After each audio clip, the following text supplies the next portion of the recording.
Buenas tardes aquí en España, porque nos siguen también desde Paraguay y son 4 horas menos, creo recordar. Entonces, nuestros saludos muy cordiales a todas las personas que se hallan en este Salón Príncipe de Asturias y también que nos siguen desde otros lugares, principalmente desde Paraguay. Estamos en el Centro Asturiano de Madrid, que es la casa regional española más antigua del mundo, y hay muchas, sobre todo en América, en la América hispana, en la América hermana, también en Europa y por supuesto en España. Y hablamos de casas regionales, no solo de los centros asturianos, de todas las casas regionales, ¿no? Pues esta es la más antigua, aunque naturalmente ha estado en otras ubicaciones. Se fundó en 1881. Para aquellos que nos visitan por primera vez, hay que decir que una casa regional es una especie de embajada, en este caso una embajada de Asturias, de nuestra querida tierrina, en la capital de España. Y para nosotros es la casa de todos los asturianos y de todos los amigos de Asturias. Por eso celebramos muchísimo el vernos acompañados en un acto de tanta relevancia como este seminario que nos congrega. Quiero inicialmente saludar, casi voy a empezar desde el final, a algunos compañeros. Está el directivo Ángel de Pedro con su esposa, muchas gracias por venir. Está José Álvarez Alba, que también fue directivo, un gran colaborador, socio, amigo de la casa desde hace muchos años. Vicente, gracias también por tu presencia, profesional de la sociología. Está Nelly de Paraguay, que es ingeniera, agrónomo, y realmente estamos muy contentos de verte. Está también Lourdes, que viene desde la Universidad de Navarra, Pamplona, aunque ella es paraguaya. Muchas gracias por venir, por hacer este esfuerzo. También el compañero, que desconozco el nombre, pero entiendo que es de la comunidad paraguaya. Muchas gracias. Está brasileño, son estupendo. Muy bien, nos alegramos igualmente. Está otro directivo, Sergio Barredo, gracias por acompañarnos. Como digo, está también, y es una satisfacción enorme, Doris Román, que es ministra de Cultura, del área cultural de la Embajada de la República del Paraguay en España. Muchas gracias. Y ojalá que tengamos oportunidad de organizar algún acto conjunto, porque la vinculación con América Hispana, como acabo de decir, es muy notoria. Precisamente en septiembre pues se hace en Oviedo, en mi querida ciudad natal, el Día de América en Asturias, que este año fue espectacular, pero la tradición se retrotrae a muchas décadas atrás. Y aquí en el Centro Asturiano también tenemos muchas ediciones, se cuentan ya por decenas. Primero en la etapa del embajador don Amaro González de Mesa, que fue presidente adjunto de este centro y falleció en fechas recientes, y en una segunda etapa, ya con un servidor, pues llevamos también muchos encuentros con distintos embajadores de los países hermanos, entre ellos con el embajador de Paraguay, que nos dio una conferencia magistral en esta misma tribuna, y posteriormente pues hubo una pincelada cultural de folclore paraguayo, algo extraordinario. Y además tuvimos, en fecha distinta, un encuentro que llevaba por título La Noche de la Cultura Paraguaya, para vivificar pues las tradiciones guaraníes. Creo que llevaba como subtítulo, y fue realmente un encuentro espectacular del que hay memoria emocional y audiovisual en YouTube, que se puede seguir. Estaba el Salón Príncipe de Asturias, este mismo salón, a rebosar. Intervinieron pues al menos 40 estudiantes, todos ellos profesores, estudiantes de un máster, pero a su vez profesores de distintos niveles en Paraguay, becados por estas becas Carlos Antonio López, ¿no?, de Paraguay. Entre ellos, Eber, que nos acompaña y al que también agradezco mucho su iniciativa para organizar este acto. Muchas gracias también a la compañera que está aquí presente y a Cándido, que también es un directivo, ¿no? En esta jornada abordaremos un tema fundamental para la educación del siglo XXI y, como digo, pues muchas gracias también a los que me acompañan en la mesa. Tengo aquí los nombres para que no se me olviden. Pues por un lado, Eve Daniel Cáceres Rolín, que está realizando, y para mí es un verdadero honor y una satisfacción poder acompañarle en este proceso, una estancia postdoctoral en nuestra Universidad Complutense, nuestra querida alma mater. Eve, que ha tenido la iniciativa realmente de organizar este seminario internacional, y para nosotros es un orgullo legítimo, una gran satisfacción el poder hacerlo en el centro asturiano, ¿no? Muchas gracias, Eve, porque además es una satisfacción todos los trabajos que estás desarrollando, que los conozco en primera persona, pero además me consta que estás siendo reconocido, como ha de ser igualmente en Paraguay, porque el otro día se difundió una noticia a nivel de todo el país. Está también a mi derecha, por el orden un poco en el que aparecen en las tarjetas, Luma Barballo. Luma Barballo es doctoranda, pertenece a la Universidad Federal de Pará, que es una región amazónica, es un estado de la Amazonía, y yo tuve la fortuna de conocerla hace aproximadamente un año, porque fue precisamente por estas fechas, a finales de noviembre, cuando fui invitado a dar una conferencia en esta universidad, con ocasión de un congreso, y entonces pues está realizando una estancia doctoral, que también es un verdadero lujo el contar con ella por sus participaciones, sus intervenciones, una persona muy aplicada, muy disciplinada, muy sistemática, que trabaja sobre todo en el campo de la política educativa, ¿no? De manera que estamos muy agradecidos. Gracias a él. Está igualmente, pero en este caso en formato virtual, aunque otras muchas lo ha estado aquí presencialmente, el compañero, el amigo Hugo Daniel Yajari, que yo creo que nos sigue por internet, que igualmente perteneció a aquel grupo selecto de estudiantes del máster en orientación profesional, orientación educativa, que se realizó en la Universidad Complutense, y que bueno, ya se ha trasladado a Paraguay, y él está realizando allí labores muy relevantes, y le agradecemos igualmente su participación en este evento. Nos acompaña, a mi izquierda está Mario Rodolfo Mesa, que es doctorando. Muchas gracias, Mario, no tenía el gusto de conocerte, aunque me había hablado ya Eve, y bueno, bienvenido, ¿no? Después seguiremos el orden. A la derecha de Luma está Fabiola Fernández. Igualmente Fabiola es brasileña, pero en este caso de otro estado aquí nordestino, igual que Pará es del norte, pues ella pertenece a Ceará, concretamente en una población próxima a la capital, Fortaleza, y está realizando una estancia académica en nuestro departamento, con un servidor también, lo cual es un gran orgullo, aunque viaja a Lisboa, porque bueno, su ubicación realmente, con la beca que tiene desde Brasil, es en Portugal, ¿no? Y desde Portugal pues solicitó hacer este intercambio y esta estancia aquí con nosotros, y es una dicha. Ya está haciendo un máster y sobre todo trabaja en el área de la gestión educativa. Tiene una amplia experiencia como directora de centros, también como abogada, etc. Y a la derecha de Fabiola, que completa este panorama internacional, en cierto modo, bueno, hasta cierto punto, porque me quedan todavía alguna persona más, pero es una satisfacción contar con Wang. Ella viene de China, pero es residente en España, ¿verdad? Ya llevas un tiempo, y doctoranda mía, desde este año, que estoy muy contento, porque está haciendo un trabajo muy interesante, una tesis doctoral sobre la tecnología y la educación. Algo muy necesario, todos nos vemos desbordados. Hoy justamente se hablará de esta temática, y es una satisfacción muy grande con el que nos acompañes, porque fíjate que somos pocos, pero no somos poco gracias a todos los presentes y a vosotros, que conformáis pues este panel de expertos internacionales, nada menos que de China, Brasil, Paraguay y un servidor, España, Asturias. Así que muy contentos, ¿no? Pero están también desde Paraguay, nos acompaña igualmente Marta Elena Smulders, que ya es doctora, y Marta yo sí la conozco porque realizó una breve estancia conmigo aquí en la Complutense también, y estamos muy contentos ahora de poder contar con ella en este evento. Pues una vez hecha esta presentación, y luego me disculpen si me he equivocado en algún dato, pues como digo, vamos a abordar un tema fundamental para la educación del siglo XXI, la relación entre la educación inclusiva y la prevención de la violencia escolar. En un mundo cada vez más complejo, la escuela debe ser un espacio seguro y acogedor para todos los escolares, independientemente de sus características.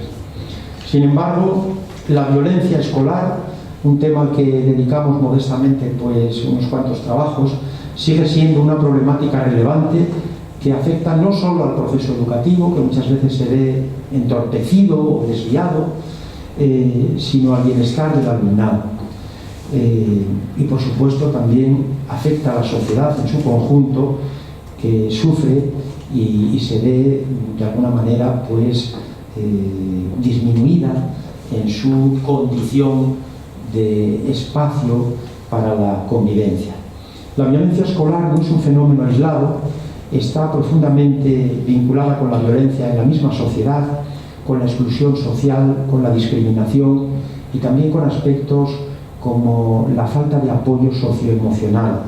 La educación inclusiva, que se basa en el principio de que todos los estudiantes tienen derecho a aprender, a educarse y a participar en igualdad de condiciones, ofrece una respuesta efectiva a este desafío. Una inclusión que tiene que ser en todos los aspectos, con todos los deberes, por supuesto, pero también con todos los derechos. Al promover conjuntamente con la familia y la comunidad unos entornos en los que se valore la diversidad, la empatía y el respeto mutuo, podemos reducir significativamente estas tensiones y estos conflictos que a veces alcanzan un cariz extremadamente grave, incluso con resultado de muerte por parte del alumno que lo sufre, ¿no? Porque se suicida, por ejemplo. A lo largo de este seminario internacional vamos a explorar diversas concepciones teóricas, estrategias y prácticas pedagógicas que no solo fomentan la inclusión en el aula, sino que también contribuyen a prevenir la violencia escolar. Y aquí quiero romper una lanza igualmente por otros profesionales que ayudan muchísimo, a veces desde la propia escuela y otras veces desde fuera, como son los educadores sociales, educadores y educadoras sociales con los que trabajo también en la facultad, y que es un perfil interesantísimo y complementario que pueden realizar, y de hecho realizan, una labor muy positiva para prevenir estos problemas y promover todos estos procesos inclusivos, ¿no? Vamos a analizar cómo la integración e inclusión de todos los alumnos, sin importar su origen, capacidad o identidad, pues puede ser la clave para una convivencia armónica y una educación de calidad para todos. Hace fechas muy recientes, vamos, esta misma semana, el presidente de UNICEF España, un querido compañero, amigo de aquí del Centro Asturiano, pues nos dio una charla virtual, es el presidente de UNICEF España, nos dio una charla virtual en nuestra facultad y nos decía cómo golpea tan lamentablemente todo el problema de la educación y especialmente como consecuencia de la pandemia que experimentábamos hace pocos años y de los conflictos armados y también de los cambios climáticos, a la infancia, especialmente a la infancia, y dentro de la infancia más a las mujeres, más a las niñas y a las adolescentes. Pues vamos a analizar todo esto en un seminario que no solo busca compartir conocimientos, sino también seguir fortaleciendo estos lazos de amistad, estos lazos académicos internacionales entre Paraguay, España, Brasil, China, etc. China, muy relevante porque tenemos aquí un amigo, no lo decimos anecdóticamente ni de forma tangencial, porque hemos tenido alguna sesión aquí específicamente con la Asociación de Amigos de China, específicamente, ¿no? Antes del verano, para ser exactos. Bueno, pues ojalá que podamos avanzar mucho. Yo quiero agradecer a todos de nuevo la presencia, también a los que nos siguen desde Paraguay, y también pedir disculpas porque tengo una reunión después inaplazable, presencial, aquí mismo, entonces me tendré que ausentar, pero bueno, estaré a disposición de ustedes para lo que puedan precisar. Y nada más por mi parte, quiero darles de nuevo las gracias a todos y también la bienvenida por acompañarnos. Muchas gracias.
Muy buenas tardes a todos. En primer lugar, un agradecimiento especial a todos los responsables de este Centro Asturiano de Madrid.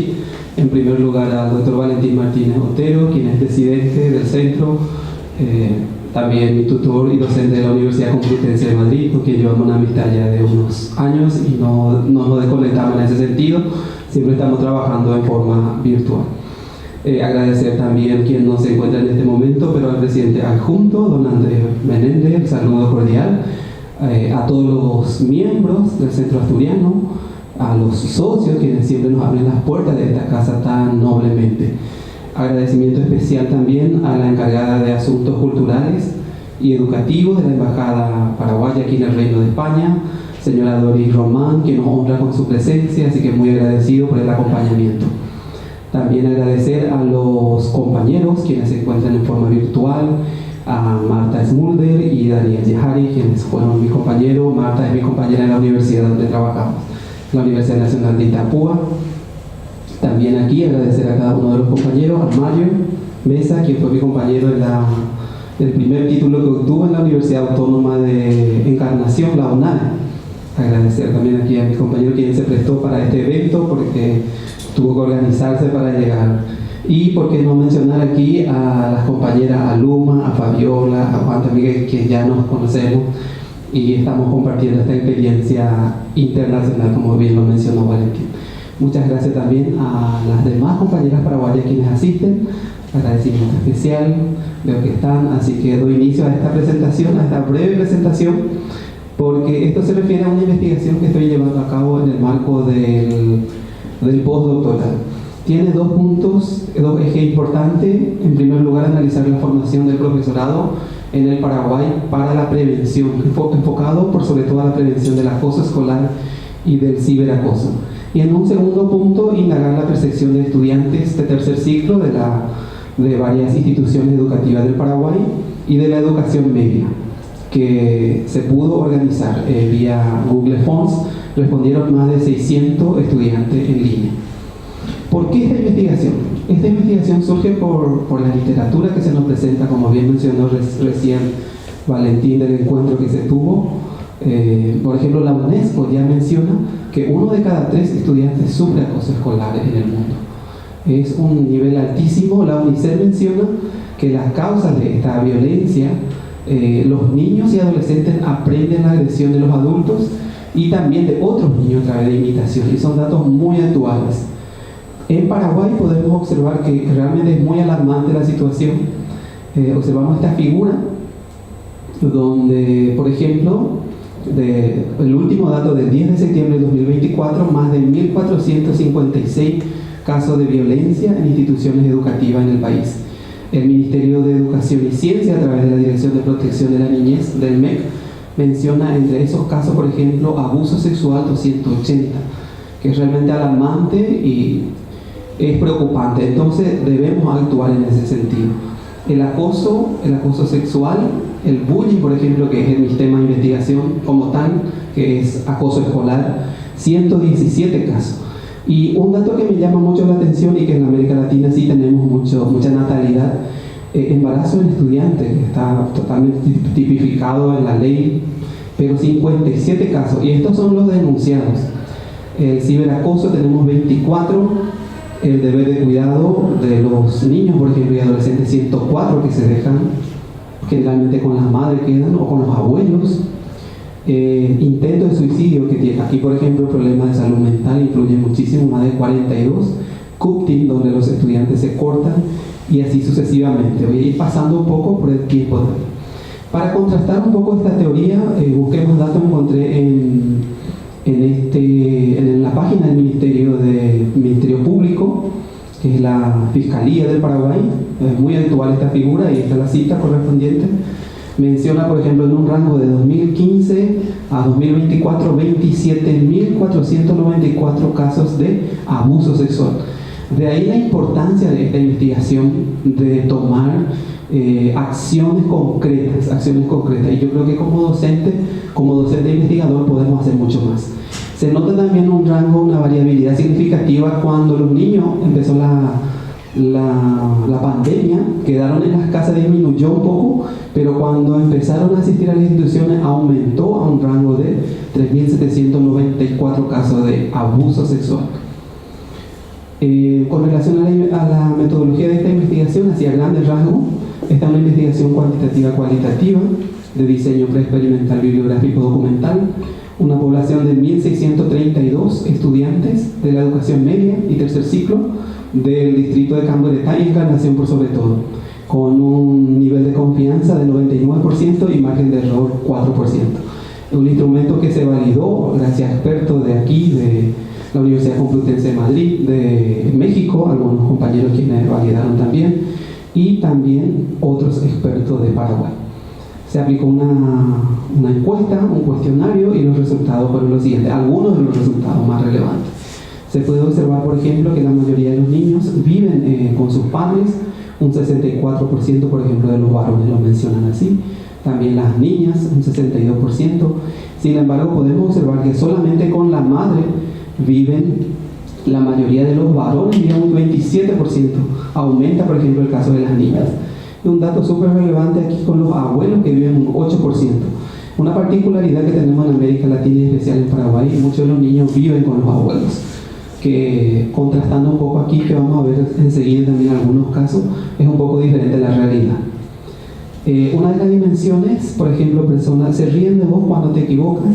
Podemos observar aquí, por ejemplo, datos súper relevantes desde una perspectiva de la dimensión psicológica actualmente en las instituciones educativas en el Paraguay, que es altísimo el nivel, que siempre, por ejemplo, un 14% y un casi siempre 9%, y podemos observar, por ejemplo, que aquí se distribuye es muy elevada la distribución, hay una relevancia muy significativa. Entonces es una dimensión que se debe analizar y trabajar desde la investigación.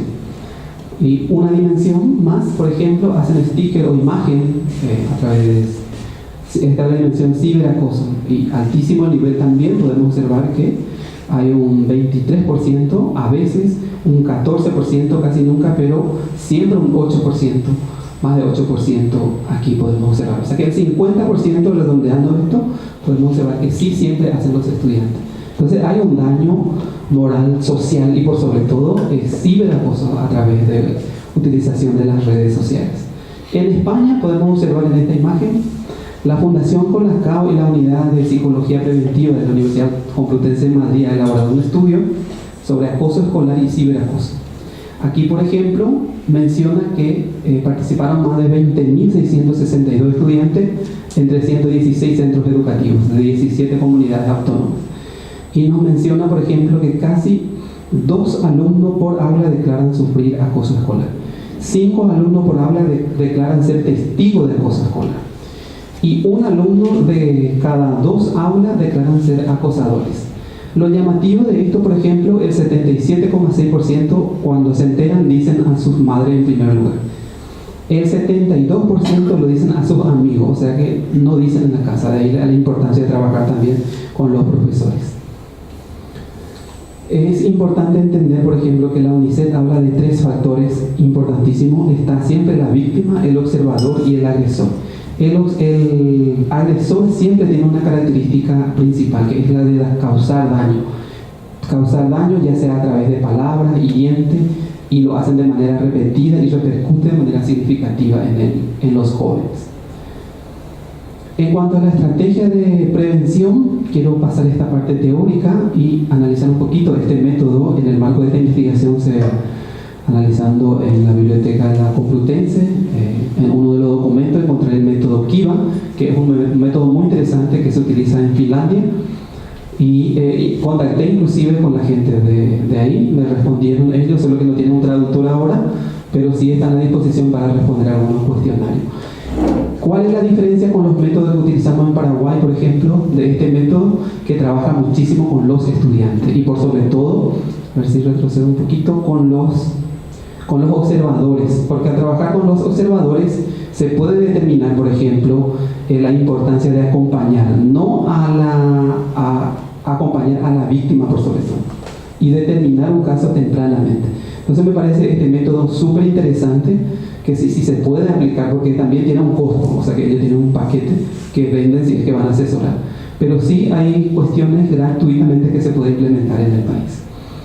Y finalmente, para concluir este trabajo, también se puede implementar de diversas formas, no solamente a través de charlas, capacitaciones, ya vamos a conectar esto, disculpen, a través de incentivos, por ejemplo, de la lectura, el arte y la creatividad. Por ejemplo, en este caso trabajamos en unos colegios en Camoresta que voy a poner a continuación de esta imagen.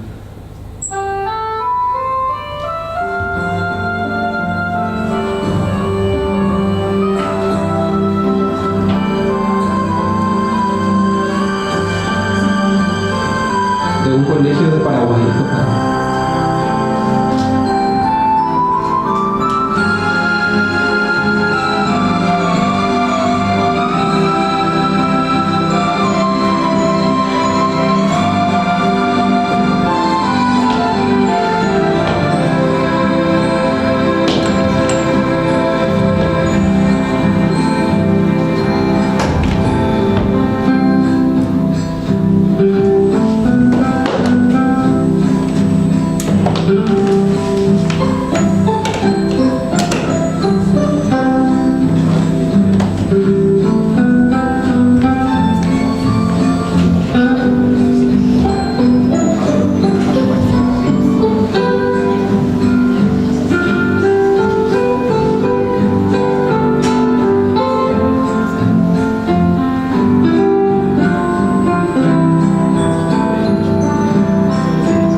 Muchísimas gracias. La música de fondo de José Asunción Flores, el creador de la guaraní. Una maravilla. Candidata a Patrimonio Inmaterial de la Humanidad. Como para no organizar nada aquí sobre la guaraní. Una preciosidad, de verdad. ¿Me cambio? Sí, por favor. Seguimos con la presentación del doctor Valentín.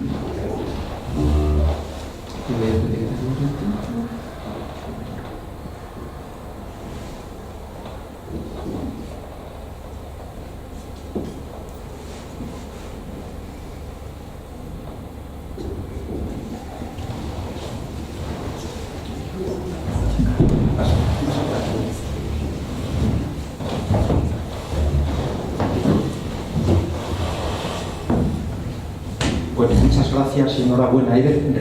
No sé si lo he visto bien, pero juraría que una de las diapositivas ponía amor a las mujeres y a la muerte. Es de un libro que leyó una alumna. Sí. Se titulaba así. Y después me sorprendió un ¿sí? poco. Me sorprendió por lo de Se le amor a la dejó muerte. un poco la libertad, la creatividad para que ellos elijan los libros, porque se aplicó justamente para mejorar la convivencia en un bachillerato. Sí. Entonces, para no cortar la inspiración y el dibujo de la alumna, se le dejó el... Pero sí, sigue. Muy interesante. Bueno, pues muchas gracias. Acabo de ver también en la cámara que se puso hace un momento a la profesora Marta Smulders. Sí. Un saludo muy cordial. Si ella me ve, ahora no la tengo en imagen porque yo veo prácticamente lo mismo que usted. Y realmente, igualmente, Marta, encantado. Bueno, voy a hablar del ciberacoso en la escuela, en la adolescencia especialmente, y en este sentido, pues quiero señalar lo que se entiende por violencia digital en general, ¿no? Que se refiere a esos actos de agresión y acoso que se realizan a través de los medios digitales, como redes sociales, correos electrónicos, foros, juegos en línea y otros medios electrónicos. Esta violencia puede tener graves efectos psicológicos, sobre todo depresión profunda con resultado de suicidio, trastornos de ansiedad, etc. Y bueno, como decimos, pues hoy por hoy está a la orden del día, ¿no?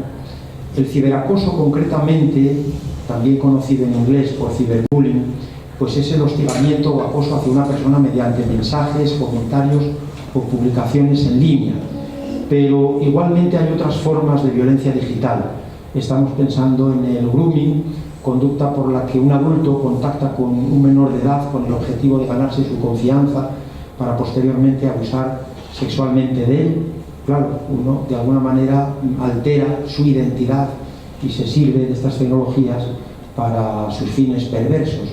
El otro día no sé dónde escuché que ocurre mucho también a la inversa en lo que se refiere a la alteración de la identidad. No pocos menores, no pocas menores, también chicas, que dicen, a lo mejor tienen 16 años y alguna dice que tiene 32 o 25, lo que fuere, ¿no?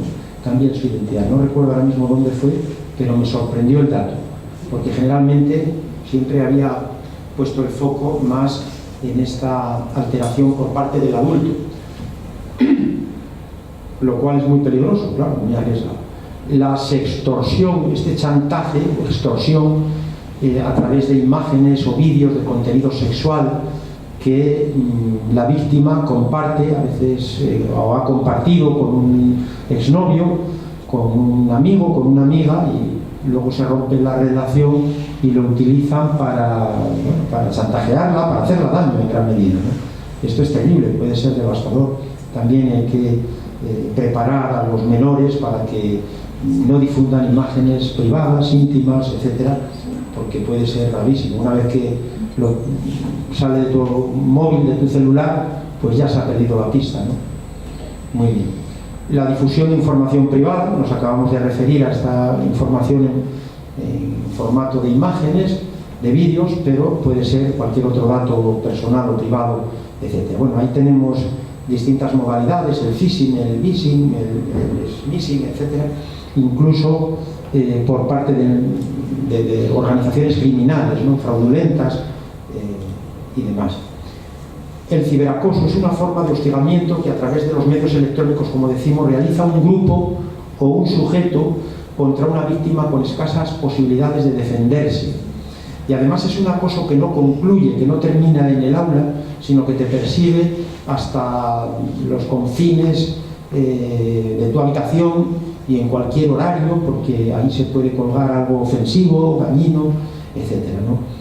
Entonces puede darse una circunstancia realmente terrible. Además, como se carece de retroalimentación por parte del ciberacosador, pues muchas veces la agresividad, la violencia sube de punto, porque uno no tiene elementos para conocer hasta qué punto te está haciendo daño, y entonces, pues como no tienes esos límites, puede ser una experiencia, y de hecho lo es, a menudo devastadora.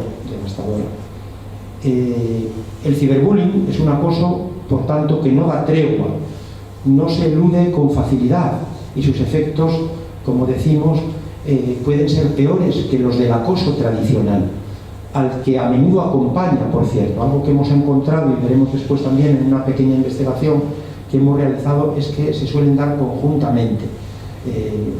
El muchacho, el chico, la chica que son acosados suelen ser también ciberacosados.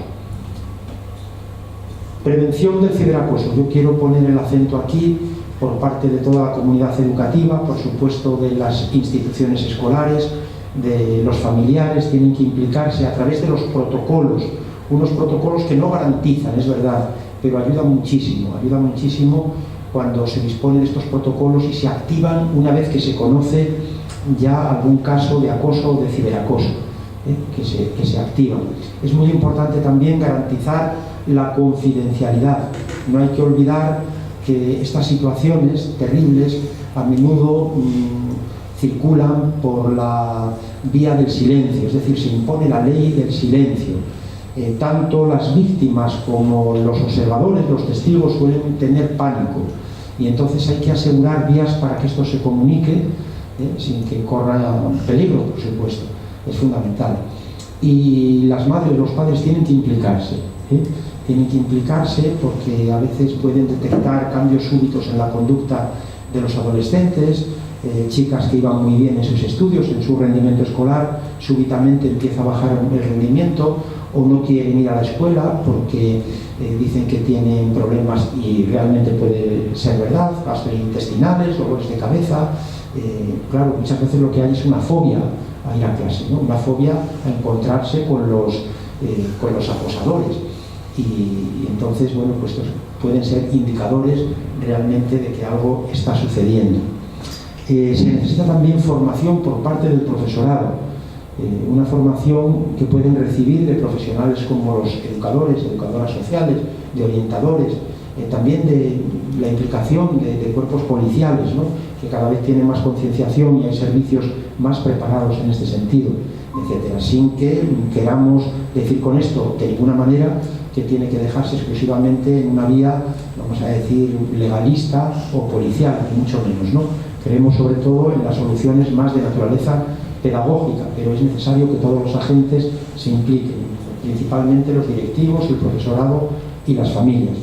En nuestra investigación, realizada a partir de 138 estudiantes de 3 centros escolares de Madrid, uno público y 2 privados concertados, según las modalidades aquí en España, pues les aplicamos este cuestionario que ya es de la profesora Garay Gordovil, un cuestionario que permite realizar un cribado rápido, tipo screening, sobre el bullying y también el ciberacoso o ciberbullying.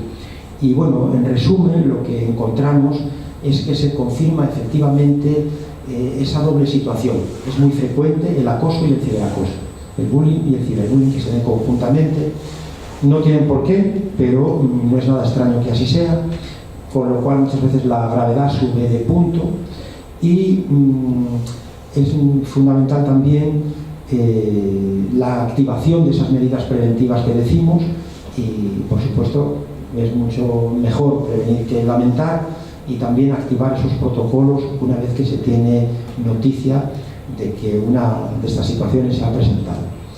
Protocolos de actuación, como decimos ahí, y en resumen, la alfabetización tecnológica, tanto para los propios estudiantes, los propios alumnos, alumnas, ya desde primaria muchas veces, porque sabemos que aunque no esté recomendado, ya empiezan a utilizar los celulares, por supuesto en la adolescencia, en sesiones de tutoría, con el apoyo de los orientadores y también implicar, además de la formación del profesorado, a las madres y padres. Por ejemplo, mediante eso que se ha dado en llamar las escuelas de familia, que se crean en muchos países, con distintas denominaciones, pueden ser escuelas de padres y madres, escuelas de familia, como queramos llamarlas, pero que tienen un sentido pedagógico de formación de los progenitores en relación a problemáticas que tanto preocupan, como cuáles, como las conductas sexuales, ya en la adolescencia, el fracaso escolar, el uso y el abuso de la tecnología, el problema del acoso y el ciberacoso, el fracaso escolar, etc. Yo recuerdo que una de tus compañeras, o varias, de aquel máster, hicieron su trabajo de fin de maestría, de fin de máster, precisamente sobre las escuelas de familia. Y esto es fundamental para avanzar en ese proceso de alfabetización tecnológica en el que todos, por cierto, nos hallamos, también los mayores, ¿no?, porque esto avanza a una velocidad de vértigo. Y bueno, pues en resumen, hay que decir que afecta, aquí los estudios no se ponen de acuerdo, las investigaciones, pero afecta tanto a chicos como a chicas, a mujeres como a hombres, aunque en algunas ocasiones se ha encontrado que el daño es mayor, depende también de la modalidad o del tipo concreto de ciberacoso en las chicas, en las mujeres, ¿no? Y el efecto pues es igualmente muy dañino.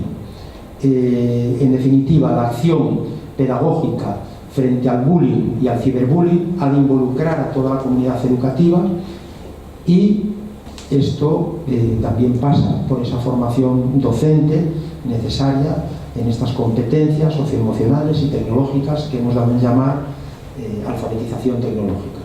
Y poco más, decirles efectivamente, como antes señalábamos, que es mejor prevenir que curar, o prevenir que lamentar, y que con información, comunicación y sobre todo formación, según corresponda a los distintos estamentos de la comunidad educativa, pues se pueden evitar muchos problemas de violencia escolar y específicamente de ciberacoso.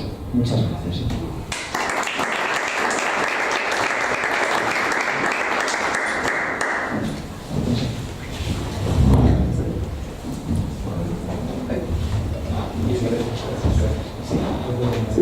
Puedes seguir normal y después.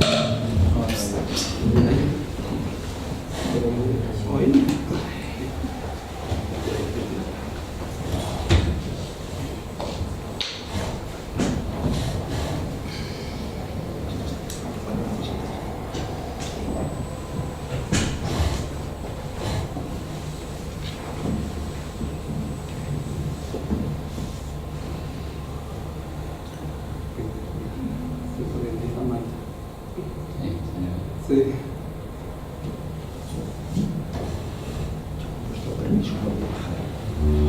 cállalo, no te preocupes.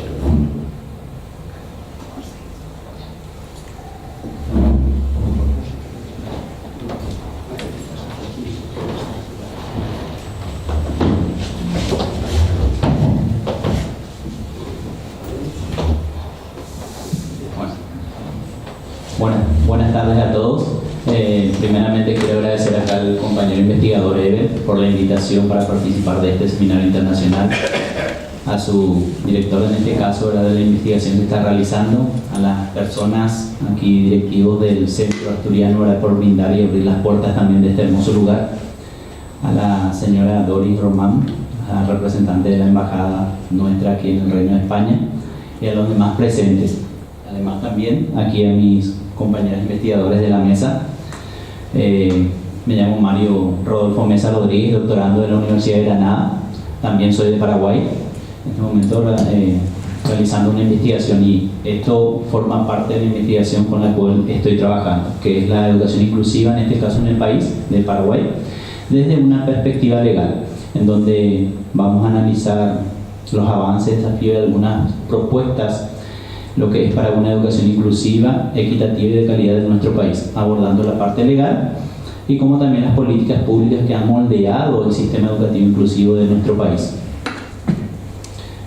Vamos a hablar un poquitito del contexto histórico, de los antecedentes que conllevaron a eso, hacia el modelo de una escuela inclusiva, de las políticas públicas, de la creación de una Dirección General de Educación Inclusiva y lo que apunta a la nueva Escuela Pública Paraguaya.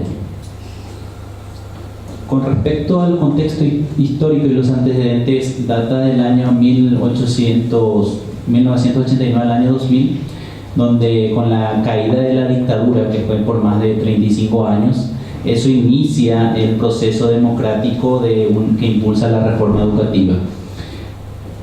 También la adopción de un enfoque de derechos, se ratificó la Convención Internacional de los Derechos del Niño en el año 1992. También la aprobación del Código de la Niñez y la Adolescencia, y las bases normativas fueron las que sentaron para que una sociedad sea más democrática e inclusiva. Y con respecto al modelo de escuela inclusiva, que va a partir del año 2000 en adelante, con respecto al marco internacional, influyó mucho la Conferencia Mundial de Salamanca del año 1994. A partir de eso, el Ministerio de Educación aplicó un proyecto piloto en colaboración con la UNESCO en instituciones públicas donde albergaban niños con y sin discapacidad, donde los resultados fueron la identificación de barreras en cuanto a lo que es la evaluación, que era muy rígida, y en cuanto a la administración de eso. Bueno. Luego, la participación regional en nuestro país, por ejemplo, se integró a la red de la UNESCO, también en el Mercosur, participación activa en iniciativas educativas, y también la OEA en colaboración de programas educativos. Con respecto a las políticas públicas relacionadas, hay un reconocimiento de desigualdades de pertenencia, en donde factores donde influye el nivel socioeconómico, la lengua, el género, la pobreza, y también se identificó también una alta tasa de repetición, deserción escolar y permanencia. Los avances normativos, ahí sí, podemos hablar de la Constitución Nacional, que es del año 1992, que habla en varios de sus artículos del derecho a la educación, del acceso a la educación y de las personas con discapacidad. La Ley General de Educación del año 1998, que también habla de los fines de la educación, los principios de la educación para las personas con necesidades educativas especiales. Luego el Código de la Niñez y la Adolescencia, del año 2001, que también habla en varios artículos de la igualdad de derechos, del derecho a la educación de niños y adolescentes con discapacidad, la prohibición de discriminación, la participación en igualdad de condiciones, la Ley 3540 del año 2008, que aprueba la Convención sobre los Derechos de las Personas con Discapacidad y su protocolo facultativo del año 2006.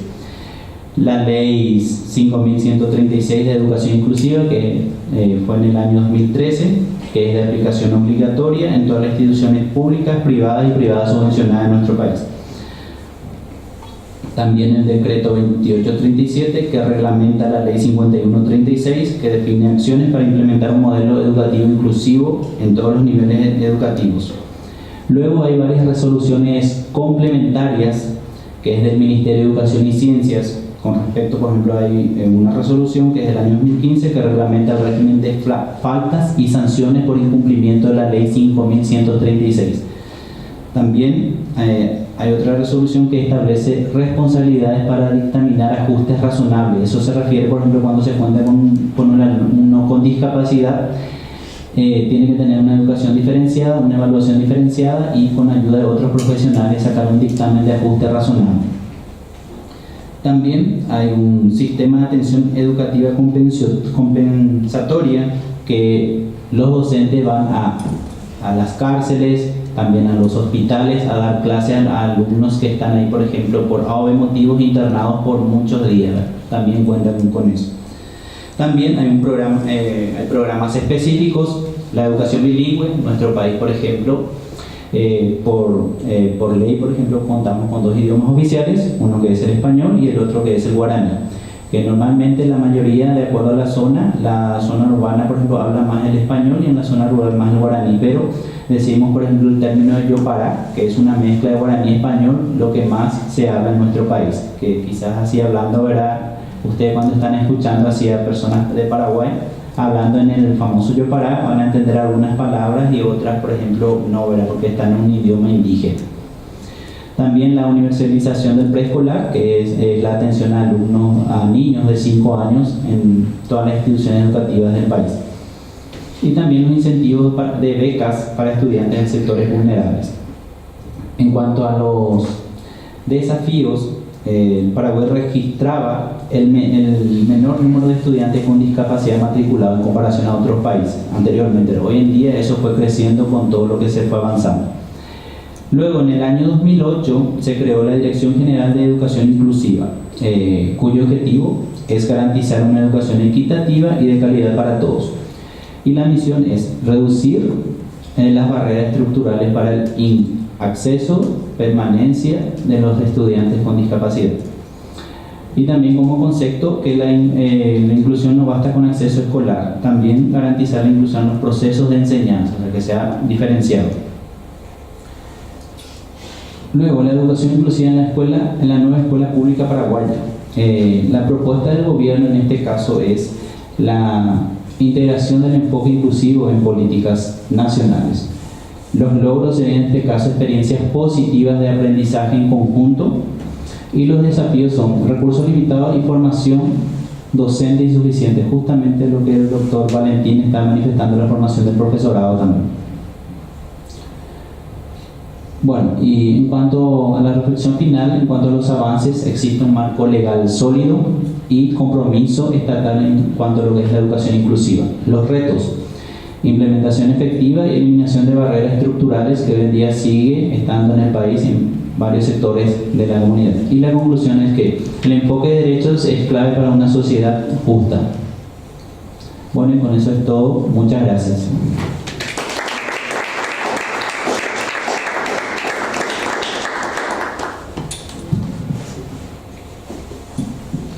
Muchas gracias, Mario. Seguimos con la compañera Luma, por favor, si puede acercarse. Hago la presentación. Ahí, para arriba, para arriba. Sí. Hola. Sí. Sí.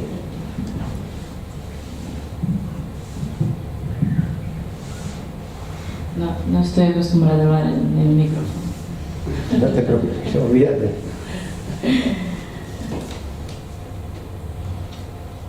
Bueno, mientras Ever me pone la presentación, me gustaría agradecer primeramente al Centro Asturiano por abrirnos las puertas y darnos esa oportunidad de compartir un poco de nuestro trabajo aquí, y saludar a la mesa que comparto de estos investigadores internacionales y sobre todo al profesor Valentín, que nos ha invitado a este evento.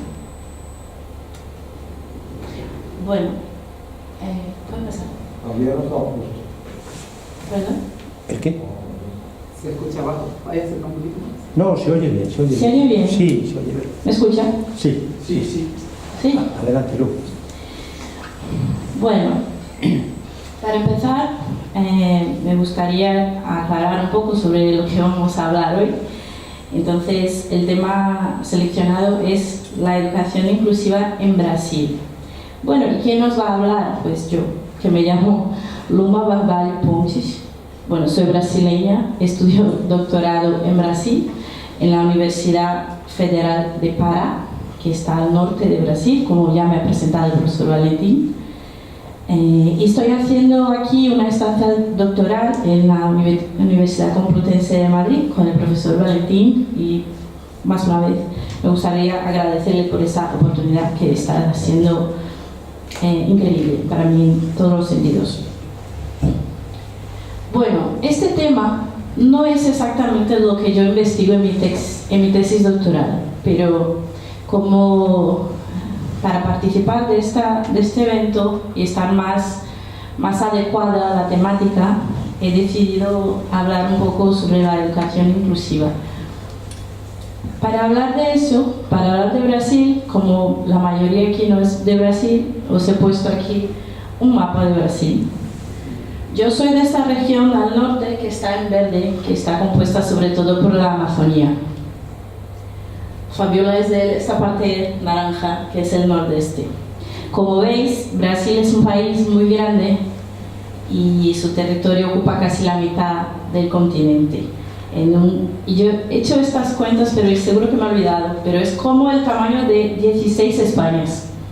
Así que, para que os hagáis una idea, todos los problemas las cosas buenas y las cosas malas son muy grandes. Así que, como yo estudio políticas, imaginaros las políticas para un país de ese tamaño. Por eso os he puesto aquí este mapa. Bueno, como os he dicho, yo en mi tesis doctoral yo no estudio exactamente inclusión o violencia escolar. Mi tesis es en el campo de las políticas públicas para la educación superior. Por eso, para juntar un poco el tema de este evento con el tema de mi tesis, decidimos hablar sobre la inclusión en la educación superior en Brasil. Bueno, para que os hagáis, ya os he enseñado el mapa de Brasil, ahora voy a mostrar un poco los números de la enseñanza superior en el país. En el censo que ha salido este año, de las informaciones el año pasado, de 2023, tenemos un 9,9 millones de matrículas en la educación superior. De estas, 79,3 están en instituciones privadas y 20,7 en instituciones públicas. Yo no sé si vosotros conocéis un poco el sistema brasileño, pero las principales universidades de Brasil, las más tradicionales, son las públicas. Pero se ve que a lo largo de los años, y son las más antiguas también, pero a lo largo de los años las universidades, sobre todo facultades y centros universitarios que son más pequeños, privados, han crecido mucho. En el año de 2023 hubo 4,9 millones de nuevos ingresantes en la educación superior. Eso nos da una dimensión de cómo es el panorama para hacer una política de inclusión en la enseñanza superior en Brasil. Y aquí traigo datos de cuántas instituciones de educación superior tenemos en Brasil. Son un total de 2.580. De universidades públicas tenemos 116. Estas 116 son las instituciones más tradicionales, las más antiguas, y donde de verdad se produce investigación. Las demás, en las universidades públicas, son estas, y las privadas son más centros de enseñanza, más que de investigación. Bueno, un poco de la historia de la educación superior de Brasil ha sido un poco tardía. En 1920 el gobierno federal creó la Universidad Federal de Río de Janeiro.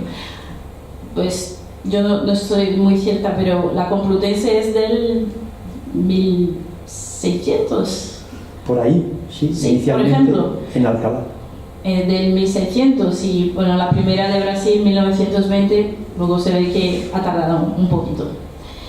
El manifiesto de los pioneros de la nueva educación en Brasil en 1932 sentó las bases para la concepción de una universidad con triple función: investigación, docencia y extensión, y enfatizó el lugar central de la investigación. Esto donde surgió la universidad, que son las universidades públicas, que las llamamos federales.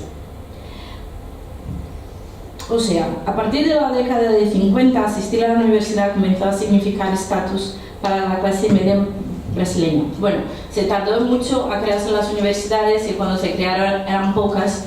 Entonces, entrar a una universidad, sobre todo en ese momento en una universidad pública, era algo para las clases medias altas, con tradición intelectual, o sea, era una forma de estatus.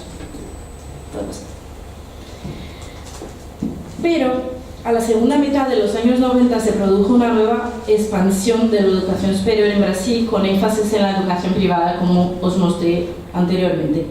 Esa posibilidad de acceso a todos los estudiantes que pudieran pagar por su educación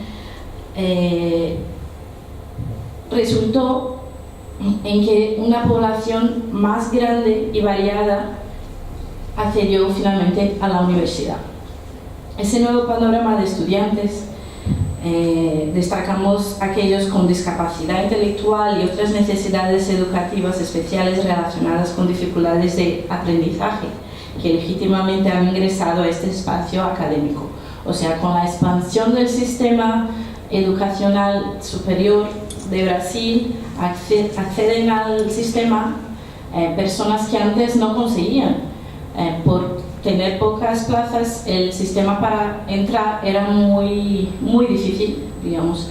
Pero cuando se amplían el número de universidades y de plazas dentro de ellas, personas de orígenes más variados acceden a la enseñanza superior. Y en este punto entramos en la educación inclusiva, que sería la inclusión de estudiantes con necesidades especiales o discapacidad física en la educación superior. El hito histórico de la educación inclusiva se produjo en 1994, que ya comentó mi compañero, con la Declaración de Salamanca aquí en España, durante la Conferencia Mundial sobre Educación Especial de UNESCO. La declaración tiene como principio que los estudiantes con discapacidad deben estar en educación regular, y defiende a todos los estudiantes, independiente de su dificultad de aprendizaje, discapacidad, tienen derecho a la educación inclusiva. Bueno, en este punto tenemos entonces a ese posicionamiento brasileño en la educación inclusiva. Brasil optó por construir un sistema educativo inclusivo al firmar la Declaración Mundial de Educación para Todos en la Conferencia Mundial de la UNESCO en 1990. A partir de este momento se hicieron algunos ajustes legales para que ocurriera esa inclusión. Sin embargo, aunque la legislación se ha adaptado a los objetivos de la educación inclusiva, la mayoría de nuestros estudiantes permanecen en entornos segregados. Aunque varios estudios han demostrado que la educación inclusiva es tan beneficiosa o más que la educación segregada para todos los estudiantes, tanto los que tienen un desarrollo regular, normal, como los que no lo tienen. Entonces, yo creo que no es un problema exclusivo de Brasil, pero aunque haya una voluntad política a priori, firmando documentos internacionales que están de acuerdo para promover la inclusión, luego para la aplicación de de esas medidas ya es un poco más difícil. Pues por eso se enseña un poco el mapa de Brasil y las dimensiones, para que nos hagamos un poco la idea de cómo es complicado. Puede pasar. El desafío que se enfrenta hoy las universidades brasileñas es bastante grande. Necesitan articular democratización del acceso a un nivel de educación y garantizar la calidad de la educación superior para todos los estudiantes. Uno de los propósitos de la educación superior es formar graduados en áreas del conocimiento capaces de ingresar a sectores profesionales. En eso se distingue un poco la inclusión de la educación básica, porque al fin y al cabo uno se saca un grado, ¿no?, para tener una profesión, y luego hay que saber conjugar esas dos cuestiones. Las discapacidades que un individuo tenga le limitan para ejercer profesionalmente algo que escoja, por ejemplo. Pues Brasil salió de un modelo de educación superior que históricamente formaba a los futuros profesionales con base a la selección y la competitividad. Ahora, con la inclusión, se propone acoger a todos los estudiantes teniendo en cuenta sus necesidades específicas de aprendizaje, garantizándoles la accesibilidad necesaria. Pero es posible esa transformación. Como ya los que me antecedieron ya han hablado, para promover una educación inclusiva se necesita mucho más que leyes. Se necesita una estructura material de las universidades. Se necesita también que los profesores sean capacitados en ese sentido. Los datos del censo escolar publicado por INEP en 2017 apuntan al número creciente de estudiantes con discapacidad en los últimos 10 años, con un aumento del 600%. O sea, se abrieron las puertas de la universidad a personas de los más variados orígenes y con todo su derecho. Pero ¿de qué forma la universidad está preparada para ese reto, digamos? La admisión de estudiantes con discapacidad es un avance para la educación superior. Sin embargo, es necesario señalar que el hecho de que el estudiante esté en el aula no necesariamente significa que el estudiante participe plenamente en el ambiente universitario y absorba los contenidos propuestos. O sea, hay una diferencia entre permitir o dar el acceso y luego, vale, entraron y después, ¿cómo los profesores y las universidades están, cuál es el desafío dentro del aula, que en el aula haya alumnos diversos, no significa que estén incluidos. Bueno, mi objetivo era traer más cuestiones y planteamientos que soluciones, ya habéis visto. Pero bueno, las conclusiones. La presencia de personas con necesidades educativas especiales en la educación superior es un desafío. El proceso de construcción de un espacio inclusivo en la educación no será a través de la estandarización, o sea, de ofrecer una educación igual para todos. Eso no es lo que significa la inclusión. En Brasil, el discurso de la educación para todos, que se basa en el ideal de igualdad y convivencia con la diversidad, se fortalece cada día a través de las políticas públicas actuales, alcanzando paulatinamente el nivel superior de la educación.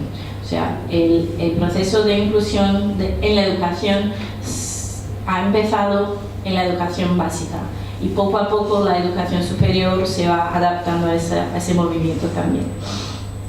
Como para un docente experto en un área de estudio determinada, por ejemplo, en la universidad tenemos todas las áreas del conocimiento, no todos los profesores son de la educación, así que, por ejemplo, tenemos un experto en ingeniería.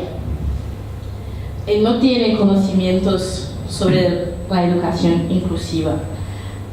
Por eso, enseñar a un alumno con discapacidad constituye un inmenso desafío. Con eso destaco la importancia de que todos los profesores universitarios tengan también acceso a ese tipo de formación inclusiva. En la educación superior inclusiva se ha construido en las bases de la necesidad, de una demanda cada vez mayor, el acceso de personas de discapacidad y otras necesidades. O sea, la universidad se va adaptando según van entrando las personas que tienen dificultades. O sea, estamos siempre... faltan palabras para explicar. Atentos. No, estamos corriendo detrás de la solución porque el proceso ya está ocurriendo, las personas ya han entrado a la universidad. Así que es un gran desafío. En Brasil decimos que es como montar un avión volando. ¿Entendéis? Ya está en movimiento y ahora tenemos que encontrar soluciones que no son fáciles, pero yo creo que este tipo de debates es muy importante.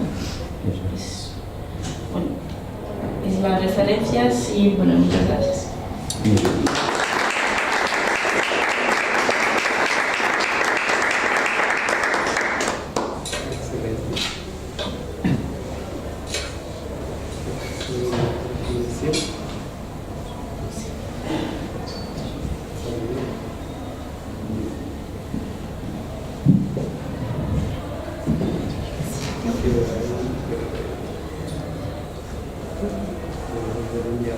A ver, seguimos con Fabián.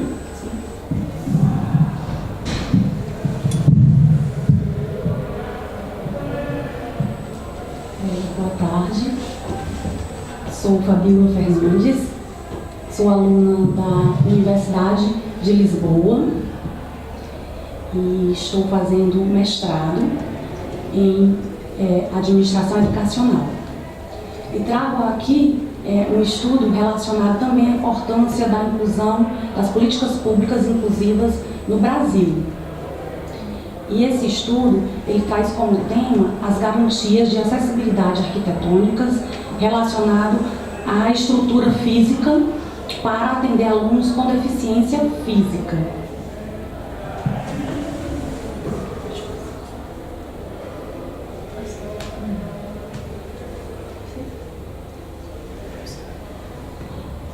Ao investigar esse tema, trouxe como base a questão do objetivo geral, que traz como é que as unidades escolares estão se adaptando à nova realidade de encontrar alunos que são deficientes físicos, que estão adentrando as escolas públicas pouco a pouco, porque as escolas do município de Fortaleza, no estado do Ceará, no Nordeste, traziam estruturas precárias, onde ao longo dos anos precisou implementar leis que regularizassem e trouxessem à tona a necessidade de implantar uma política pública de garantia. E esse plano foi trazido com o objetivo de normatizar, legalizar a questão do acesso a esse aluno que tem algum tipo de deficiência. E daí eu busquei estudar qual seria os atos normativos que estariam amparando esse aluno para que tivessem acesso e também a permanência para o estudo. Uma lei muito recente no Brasil trouxe a questão das garantias do direito à educação, que é a Lei 13.146, recente de 2015. E ela traz o Estatuto da Pessoa com Deficiência. E esse Estatuto declara quais são os direitos do aluno, com deficiência para ingressar na educação com qualidade, com equidade e com permanência. Para essa discussão, traz mais a questão da ressignificação, da questão da oportunidade, onde os alunos possam ter os mesmos direitos e também continuar seus estudos ao longo da vida. Como a aluna bem destacou, a questão do ingresso desse aluno até uma universidade. que é um grande desafio, né, por ser uma classe social que a inclusão desses alunos tem que beneficiar de uma forma ampla para garantir essa igualdade. E aí é onde entra os atos normativos que prevêem a questão desse aluno continuar seus estudos e também ter esse acesso aos demais níveis. Esse estudo foi implementado apenas para conhecer a realidade das escolas públicas até a idade de 10 anos desses alunos. E todas essas escolas do município de Fortaleza, cidade de Fortaleza, até 2040, a lei prevê que esses alunos tenham esse acesso e essa garantia para que adentre a universidade também. Pode passar. E esse plano Fortaleza 2040 é imprescindível para fortalecer as políticas públicas de direito da pessoa com deficiência, para subsidiar o acesso à cidadania, à autonomia e o pleno exercício do direito. No plano, ele destaca alguns princípios básicos dessa política de inclusão, que é a questão do respeito à dignidade inerente à liberdade individual, que é a questão da liberdade de fazer as próprias escolhas e a independência da pessoa com deficiência, a questão da não discriminação, a plena e efetiva participação, a inclusão na sociedade, o respeito à diferença, pela aceitação das pessoas com deficiência como parte da diversidade da humanidade, a igualdade de oportunidade, a acessibilidade, que é o rompimento de algumas barreiras, a igualdade entre homens e mulheres, o respeito ao desenvolvimento das capacidades de cada criança com deficiência e pelo direito das crianças com deficiência para preservar a sua identidade. Como resultado da pesquisa, podemos perceber que algumas metas foram traçadas para atingir ao longo dos anos.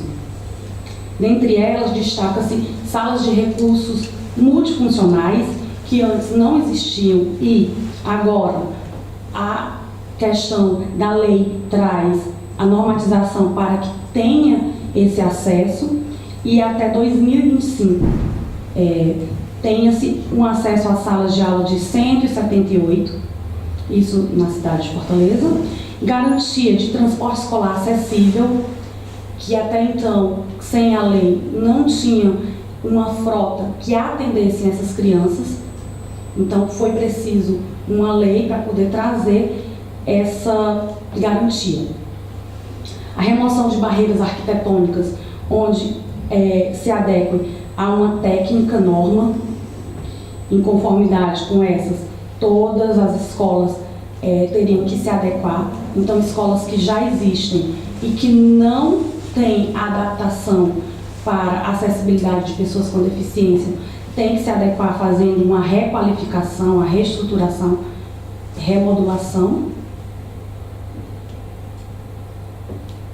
Também a questão das instalações e mobilidades adequadas, como tecnologias assistivas, para implementar até 2030, 100% das escolas devem assistir a esse público com tecnologias assistivas. E a capacitação de profissionais, que também é um gargalo, que é a questão tanto dos profissionais de apoio como dos educadores. Todos esses precisam passar por formações continuadas, formação inicial, formação continuada e em serviço, até o ano de 2040. Todos os profissionais devem estar aptos para essa nova realidade. Aqui eu destaco o dia 11 de outubro, que é o Dia Nacional da Pessoa com Deficiência Física no Brasil. E aí traz a questão da democracia, que é só completa quando há uma oportunidade e acessibilidade para todos. Muito bem. Em relação às considerações finais, o que a gente pode perceber é que há uma preocupação crescente pelo poder público em garantir essas condições de livre acesso e de permanência desses alunos. Porém, foi preciso normatizar e, desde o processo do planejamento até a execução educacional, até a sua efetividade, por meio de requalificação, de construção de novos equipamentos escolares, de novas escolas, que garanta esse pleno acesso a todos os alunos. Então, o que se pode perceber é que uma escola inclusiva, ela vai trazer mais qualidade, vai trazer garantia ao ambiente, além de ser um ambiente agradável, confortável e de segurança e prazeroso para os alunos, os educandos, os discentes estarem disponíveis e acessíveis para o aprendizado. Agradeço. Muito obrigado.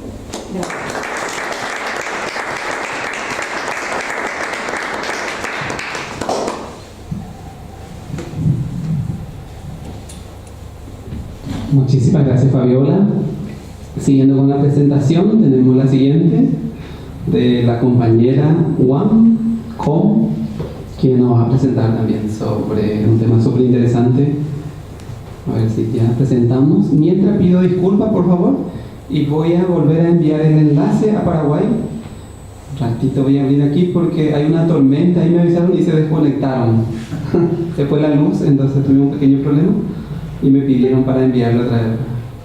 Un segundito, le envío el enlace ahí.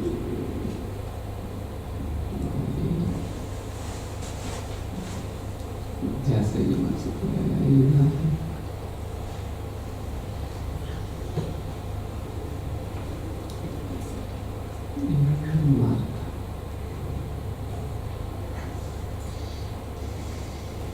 Excelente.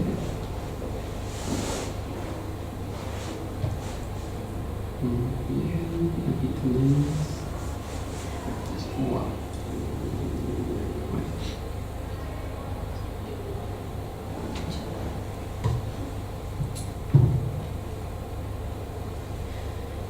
Muy bien, adelante. Bueno, es un gran honor para mí estar aquí hoy y mi nombre es Wang Song y soy estudiante de primer año de doctorado en la Universidad Complutense de Madrid, bajo la tutoría de mi estimado profesor Valentín Martínez Sotelo Pérez. Y el tema de mi presentación de hoy es el ciberacoso, también conocido como acoso en línea. Desde una perspectiva como ciudadana china, voy a compartir con mi comprensión y algunos puntos de vista en este campo. Voy a explicar rápidamente sobre la definición del ciberacoso, sus características, tipos, así como causas, porque Valentín ya presentó detalladamente. Y luego voy a compartir algunos fenómenos más comunes de China con ustedes y dar algunas estrategias. Primero, ¿qué es el ciberacoso? El ciberacoso, en inglés cyberbullying, es el uso de algunas tecnologías de la información y comunicación para pretender daño a otro y se caracteriza por ejercer un poder y control desproporcionados sobre una persona a través de las TICs. Sus principales características incluyen publicidad, ocultamiento, atemporalidad, relatividad, incertidumbre, anonimato y interactividad.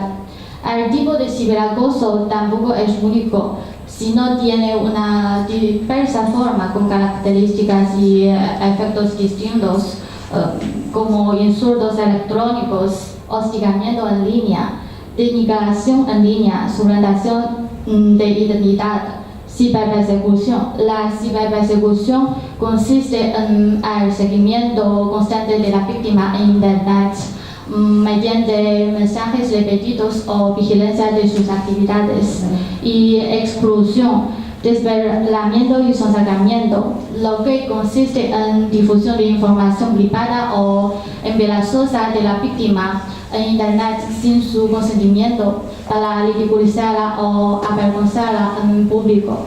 Y luego, paliza feliz incluye engañar a las personas haciéndose pasar por las instituciones confiables y por ellas mismas con el fin de obtener datos personales o financieros.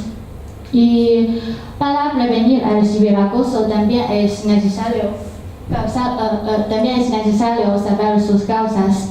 Desde puntos de vista de los adolescentes, los factores como psicologías y experiencias previas como espectador y víctimas juegan un papel muy importante.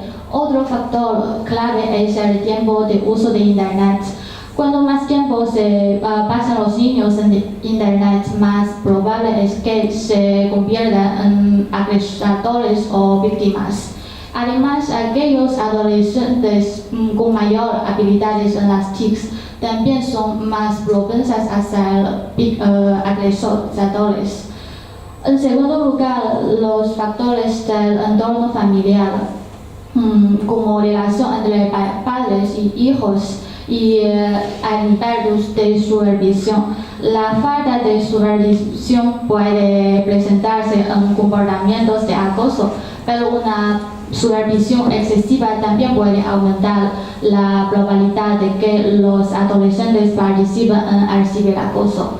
En tercer lugar, factores del entorno escolar como ambiente y falta de formación en competencia digital también son causas importantes del ciberacoso. Otros factores como, por ejemplo, los comentarios, las palabras y los comportamientos de un influencer o un creador en las redes sociales también puede tener un impacto directo o profundo en los comportamientos de los menores. Y antes de dar algunas estrategias, quiero compartir con ustedes un caso de ciberacoso de China que, aunque fue muy particular, tuvo un impacto muy grande en ese momento. En julio de 2022, una joven llamada Lin Hua compartió esta foto en las redes sociales de TikTok y Redbook. El título de su publicación era "Mi abuelo en su cama del hospital abrió mi carta de admisión a la universidad". Sin embargo, la publicación se atrajo rápidamente en Internet de una gran cantidad de atención y de visualización, con más de 70.000 comentarios.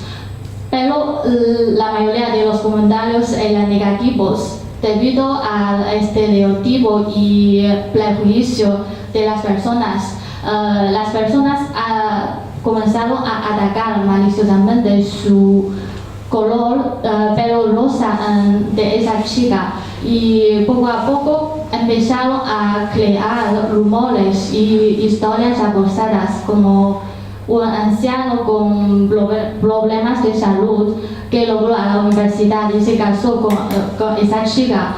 Y lo más fue grave que algunos influencers con muchos seguidores robaron esta foto y difundieron desinformación sobre su trayectoria académica con la intención de ganar dinero vendiendo cursos. Y aunque Lin Hua intentó defenderse a través de acciones legales y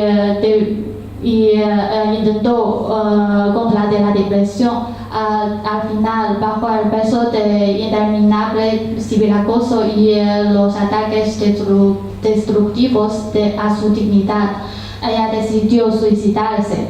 Y este caso se propagó por toda China en ese momento, y nos recuerda que el ciberacoso no solo impactó a la persona de forma individual, sino que todos debemos, sino que se ha convertido en un problema tanto en escolar como en social, que todos debemos reflexionar profundamente. Y los ataques no solo provienen de diferentes provincias de China, sino también de sus compañeros de la universidad, y quienes se unieron a la ola de ciberacoso sin piedad. Y este es un caso particular. En China los fenómenos no son tan horribles. Y según el informe, hasta 2022 hay 193 millones de adolescentes acceden a Internet. Y podemos ver el gráfico a la izquierda. El informe reveló que problemas como filtración de información personal, ostentación y materialismo cuentan con una gran frecuencia y tiene un alto grado de preocupación. Por otro lado, cuestiones como violencia en línea, estafas cibernéticas y interacciones sociales inapropiadas, aunque no cuentan con tanta frecuencia, tienen un alto grado de daño potencial y son motivos de preocupación significativa. Estas categorías de riesgos se han convertido en focos de atención y prevención en la China actual. Y para prevenir el ciberacoso, las escuelas de China se han implementado cursos de ciberseguridad. Según la encuesta a la derecha,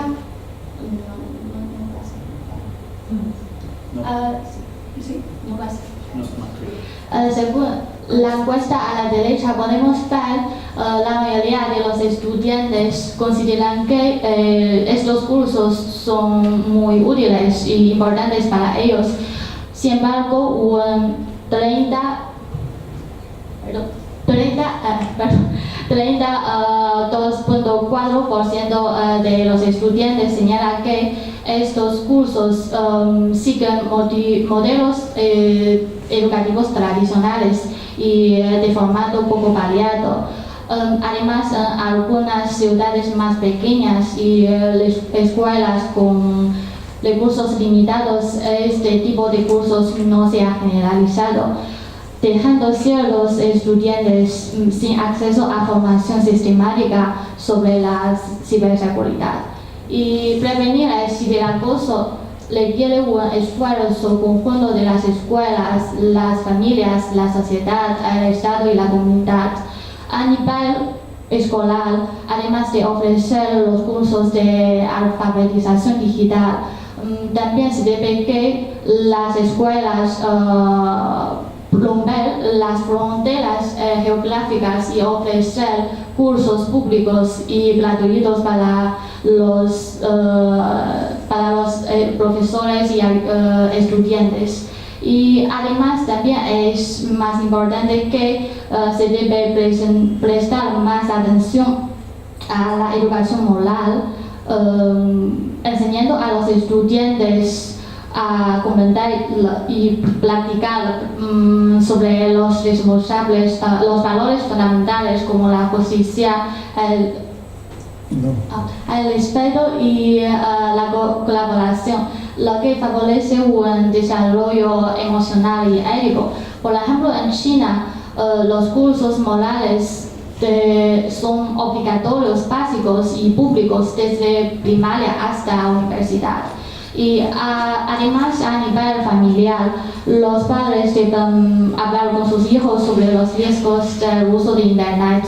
Al crear un ambiente familiar más seguro, responsable, apertura, los padres pueden ayudar a los niños a buscar ayuda activa en caso de enfrentar al ciberacoso. Y además es necesario que las escuelas colaboren con las familias para establecer reglas razonables sobre el ciberacoso, limitando el tiempo que los niños pasan con los electrónicos y asegurándose de que la tecnología se utilice con fines positivos como aprendizaje y obtención de información. Y mediante legislación específica del país, distintas provincias también se deben implementar políticas adaptadas a sus propias necesidades. Y en resumen, a través de esta acción integral, algunas veces también necesita una colaboración internacional. Podemos crear un entorno digital más responsable y ético para los menores. Y este compromiso como es esencial para garantizar que todos los niños y jóvenes crezcan un buen futuro digital que promueva su bienestar y desarrollo integral. Gracias.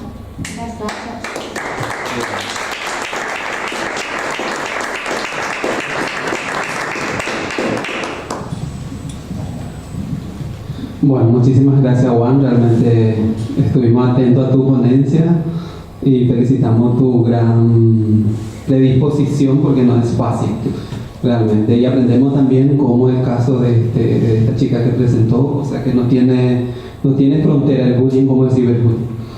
Bueno, a continuación seguimos con la ponencia con Daniel Yahari, si está, o le enviamos nuevamente la conexión. Marta Mulder, ¿está en conexión? Sí, buenas tardes. Perfecto. Entonces seguimos con Marta y después ya nos queda una ponencia más. Y agradecerle por su paciencia.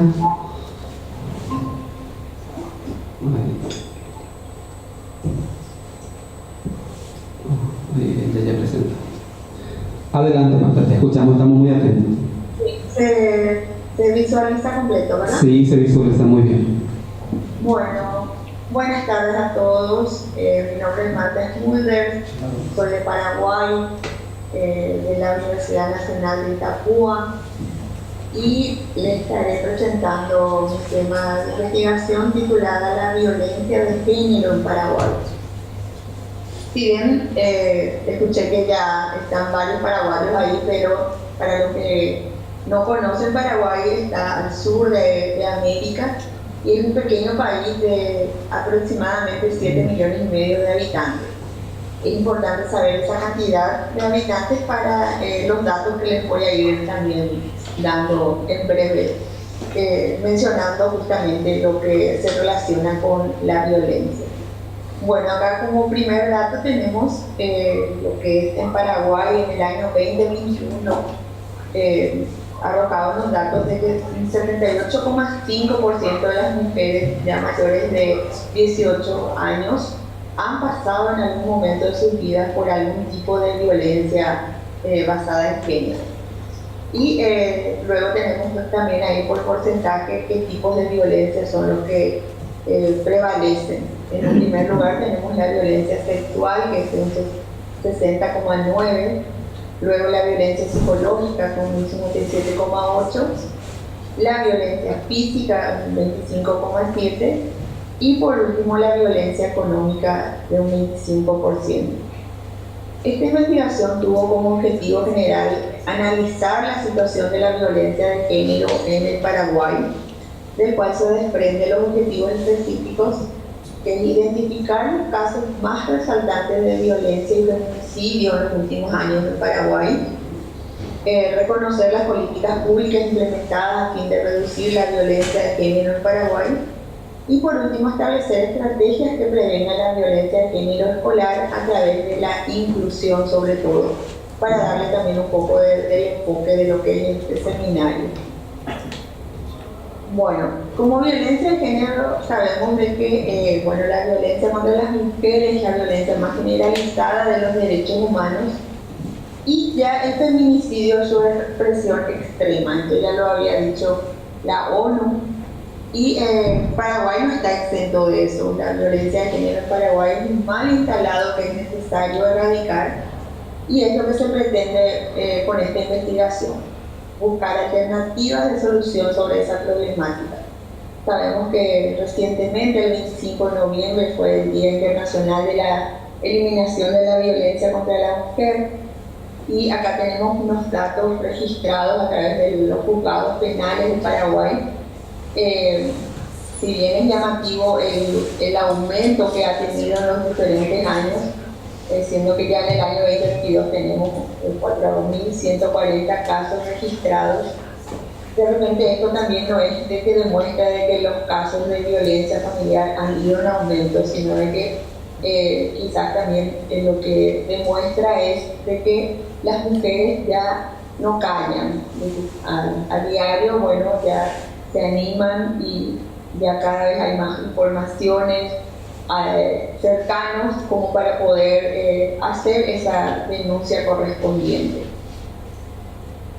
Viendo directamente ya lo que es la causa de la violencia, que lo que produce el feminicidio en Paraguay, que por eso les había mencionado también de que es un pequeño país de aproximadamente 7,5 millones de habitantes.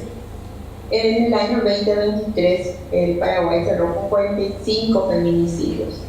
Un dato importante también, que mi línea de género es justamente, mi línea de investigación es justamente de género, es de que no es que el feminicidio culmina también con el sufrimiento de una persona, sino de que justamente como se ve acá en los datos, en el año que se tuvo 45 casos de feminicidios, quedaron 85 niñas y niños huérfanos. Y con todo lo que eso implica, o sea, con las consecuencias psicológicas, sociales que eso conlleva nuevamente. Para este año 2024, para el mes de octubre, ya hemos tenido 27 casos de feminicidios, de los cuales incluso hubo también 40 intentos de feminicidio. Y ya tenemos 58 hijos huérfanos que ha dejado esta suma. Bueno, ¿qué está haciendo Paraguay para erradicar esto? Acá tenemos, por más de que también, por supuesto, hay varias leyes más, incluso varias leyes internacionales que fueron ratificadas en Paraguay, pero las más importantes que se pueden mencionar sobre la violencia de género es la Ley 5777 del año 2016 de protección integral a las mujeres contra toda forma de violencia. Esta ley ha dado un avance importante. Su promulgación ha hecho evidentes cambios de mentalidades, además de romper estereotipos sexistas. También tenemos una ley mucho más reciente, que es la 7239, que es de este año 2024, de emergencia social ante violencia contra mujeres, niñas, niños y adolescentes. Esta ley refuerza estrategias tendientes a promover el cambio de patrones socioculturales que sostienen la desigualdad entre hombres y mujeres. Y más ya del año 2000 es la ley 1600 contra la violencia doméstica. Esta ley otorga al Juzgado de Paz la posibilidad de aplicar medidas cautelares inminentes de protección a las personas víctimas de hechos de violencia ocasionados por uno de los miembros de su vínculo familiar.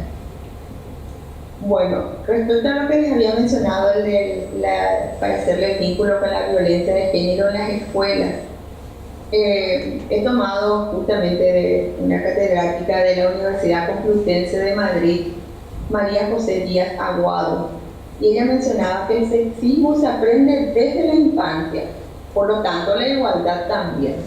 Y eso es una demostración más de lo que en otras investigaciones ya he demostrado, de que la misoginia, por ejemplo, en Paraguay está todavía muy inserta. Entonces eso es lo que de repente se tiene que trabajar más, y eso se trabaja también desde la familia, desde las escuelas. Bueno, también ella mencionaba sobre la fuerte tendencia de los seres humanos a reproducir los esquemas emocionales y sociales de una generación a la siguiente, incluso en aquellos problemas como la violencia de género. Como psicóloga, eso sabemos de qué ocurre, de que tanto los patrones positivos como los negativos se tiende a volver a causar de generación en generación. Entonces eso es lo que también se tiene que trabajar. Para prevenir la violencia de género desde la educación, conviene recordar que el sexismo que la origina está estrechamente relacionado con la división ancestral del mundo en dos espacios: el público, que es el reservado exclusivamente para los hombres, y el privado, que es el único en el que podría transcurrir la vida de las mujeres.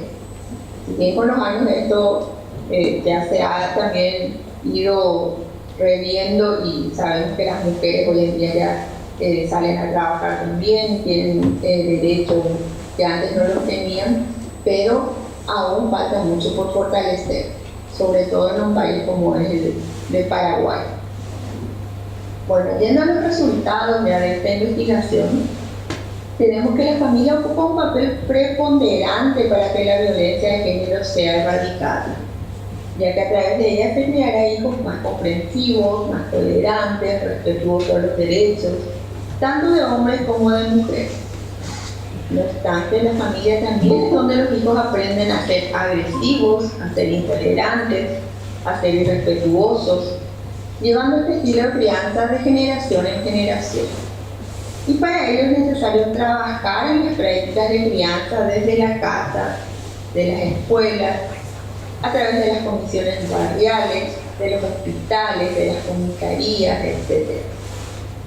Como ya le había mencionado, la Ley 5777, si bien fue creada con el objetivo de proteger integralmente a la mujer contra toda forma de violencia, hecho que hasta hoy en día no se ha logrado, por lo que aún queda un largo camino y un arduo trabajo para cambiar esta realidad.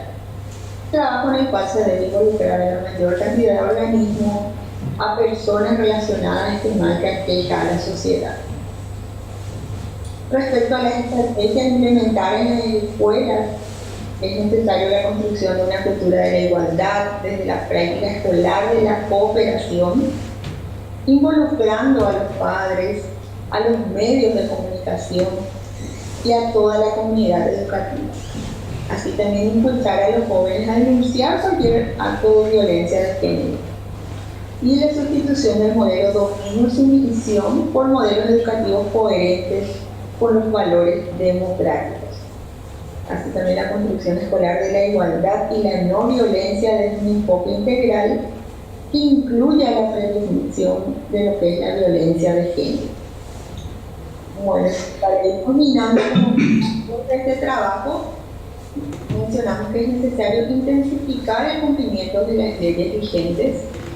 Es importante también educar a nuestra futura generación en la empatía y el respeto sin importar el género, afirmar la autoestima y difundir las leyes vigentes, ya sea por medios masivos de comunicación, en las escuelas, en las iglesias, en las comisarías, así como dónde denunciar los casos de violencia. El hogar debería ser el sector donde la persona encuentre seguridad. En cambio, para muchas mujeres es el lugar más peligroso e inseguro. Por lo que esto nos lleva a concluir que algo está fallando en los mecanismos para que haya una sociedad más justa y digna para todos, sin importar lo que sea el género, ni la raza, ni la edad. Contar con leyes como es la Ley 1600 contra la violencia doméstica, que tiene como objetivo la protección para toda persona que sufre todo tipo de maltrato, ha sido un aliciente para que estos hechos sean castigados, pero aún así las personas siguen cometiendo actos de violencia. Así también la Ley 5777 de protección integral a la mujer, creada en el año 2016, estableciendo a través de la misma políticas y estrategias que buscan mecanismos y medidas de protección contra la violencia hacia la mujer. Estas leyes son demostraciones que se está trabajando en reducir los casos de violencia y feminicidio. No obstante, las cifras demuestran que algo está fallando, ya que a diario va en aumento y esto es preocupante. Por último, para erradicar la violencia de género desde las escuelas, es importante un trabajo en conjunto promoviendo la colaboración, lo que es escuela-familia, conectando con un enfoque multidisciplinar que permita la colaboración en red de los agentes educativos con otros agentes sociales. Asimismo, se debe insertar programas de prevención de la violencia de género de manera interdisciplinaria en el currículum escolar y aplicarlo en la convivencia diaria, desde una perspectiva integral basada en el respeto a los derechos humanos. Bueno, esto es mi aporte y desde ya muchas gracias por su atención.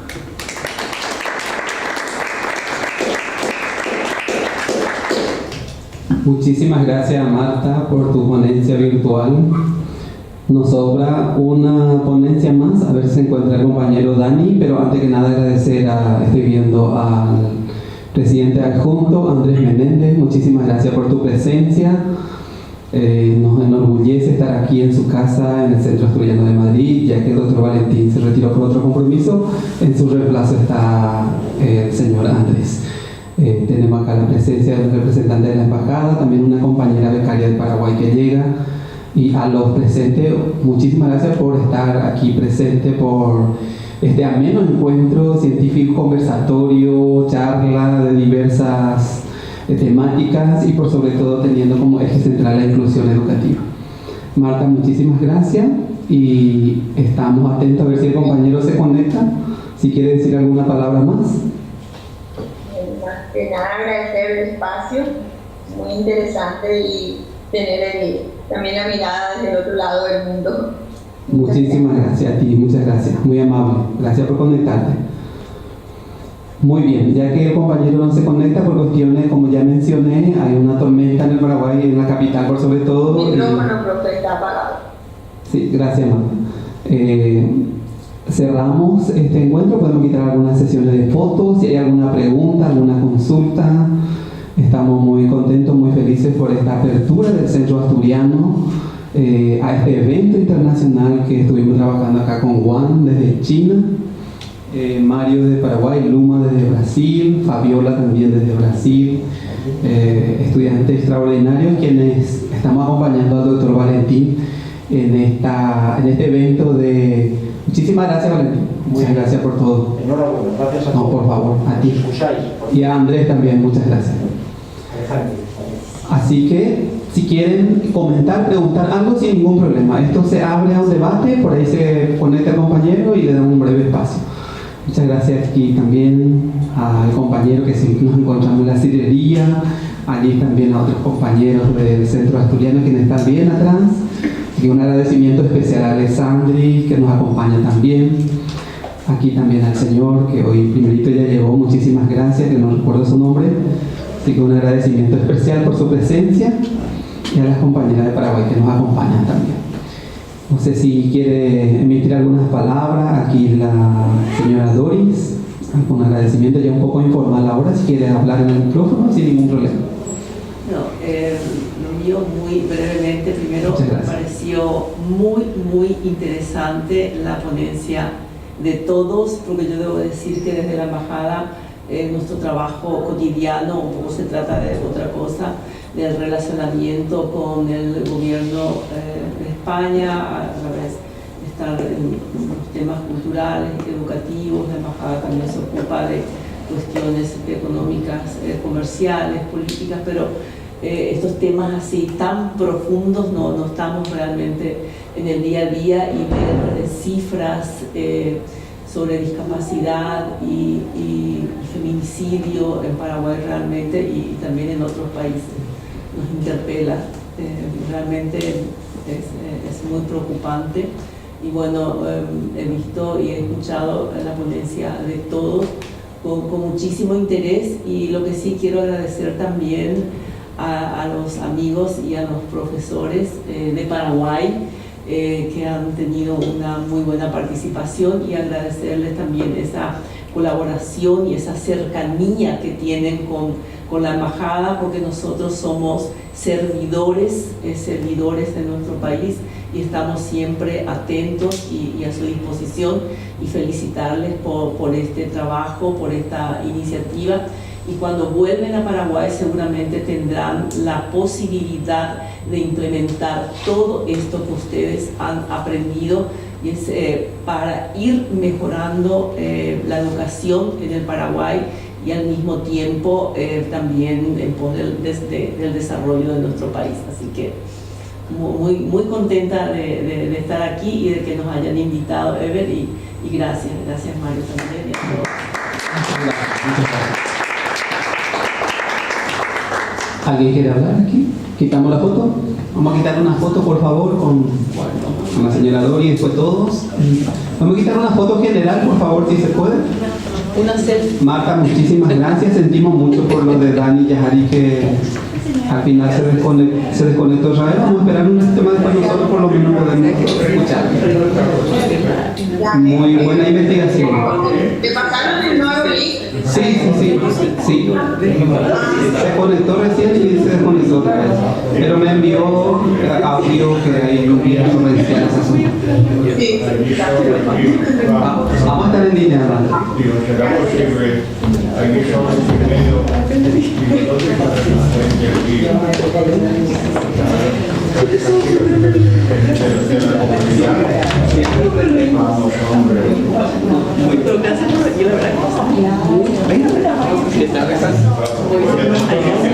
Venga, vamos a quitar una foto. Que no puede quitar del otro lado. A ver, te puedo despedir de ti. No, la verdad que sí, una foto. ¿Dónde la vas a mandar? Espérate un momento. ¿Dónde la vas a mandar? No. Oye, la foto según dónde la vayas a mandar. Sí, pero están introduciendo. Pero aquí no me conoces. No, por favor. Voy a agradecer por tiempo. No, ya sabes, lo vamos a ver aquí más tarde. Creo que sí que a ti. Muchas gracias, muy amable. No, gracias a vosotros. Hasta luego.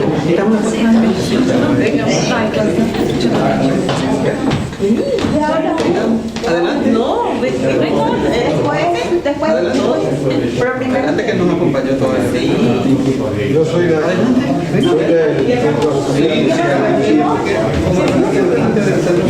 Yo soy del Consejo Superior, o sea, Con más. Excelente.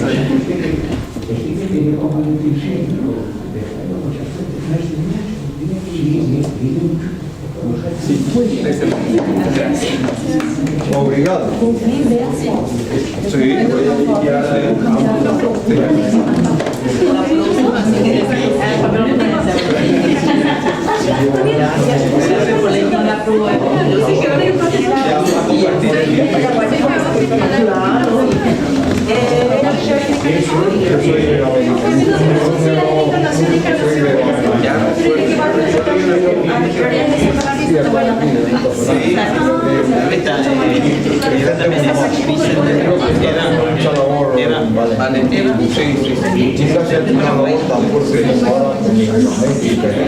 De Paraguay.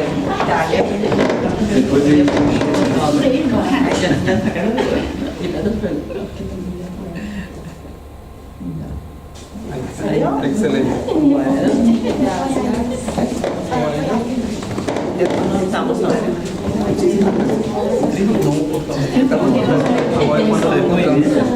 Vale, te agradezco muchísimo. Muy agradecido. Tienes que ponerle a tu foto después pasar.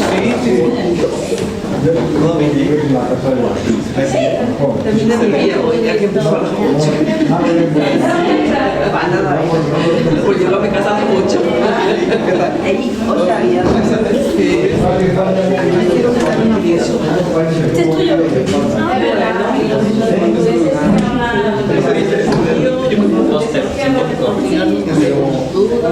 ¿Vos hiciste eso pero no sabes qué? Bueno, chicas y chicos. Muchas gracias. Gusto. Hasta pronto, sí, claro. Chao, gracias. Excelente. Sí, súper bien.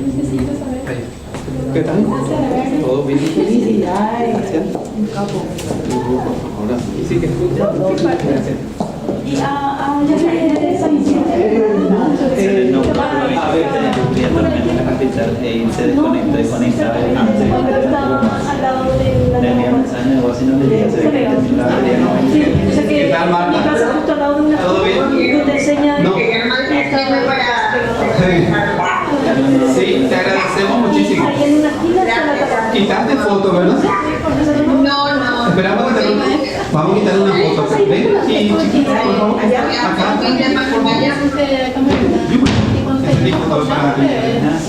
Venga. Por favor. Yo quiero